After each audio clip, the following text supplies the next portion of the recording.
Venceslau, porque, Pedro, você conversou com o setor, com fontes da Associação Brasileira da Indústria de Exportação de Carne, bem em linha do que Jorge Viana estava nos falando, desse risco para um prato tão simbólico dos Estados Unidos, que é o hambúrguer, que depende, uma boa parcela da produção de hambúrguer nos Estados Unidos, da carne magra que é exportada pelos brasileiros. O que você nos conta do que você ouviu do setor, de um dos setores que podem ser dos mais atingidos pelo tarifaço de Donald Trump?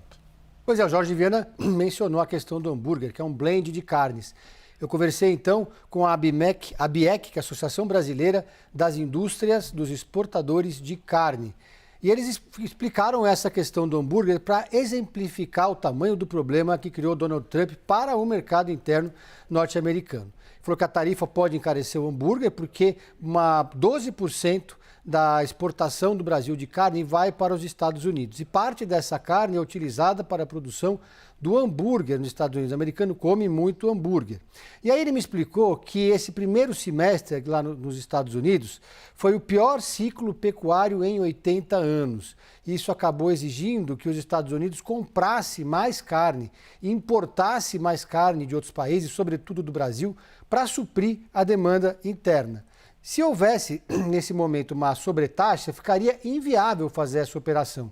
Os Estados Unidos não teriam como comprar a carne aqui do Brasil, porque o preço ficaria muito caro. E aí, o Brasil, se tivesse feito uma reciprocidade, também não conseguiria fazer esse jogo. Ele ressaltou que houve um déficit de... Ele, que eu digo, é o Roberto Perosa, que é o presidente da ABIEC, que, aliás, ontem deu uma entrevista para o Vitor Irajá no CNN Money, muito boa, recomendo, tá lá no YouTube. Explicando o seguinte, existe um déficit de 1,6 bilhões de reais nessa relação favorável aos Estados Unidos.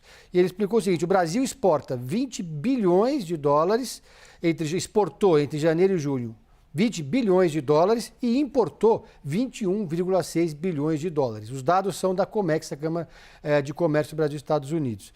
Ou seja, o argumento de Donald Trump não se sustenta. Isso está muito claro, o próprio presidente Lula mencionou isso.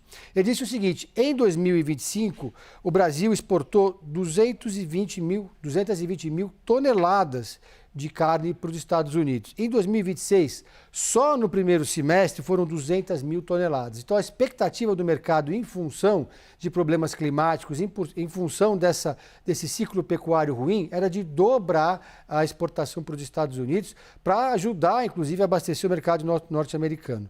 Então, o Brasil tem suprido a necessidade do mercado norte-americano de proteína. E essa ação do Donald Trump vai prejudicar muito os próprios Estados Unidos. E essa é a avaliação da ABIEC.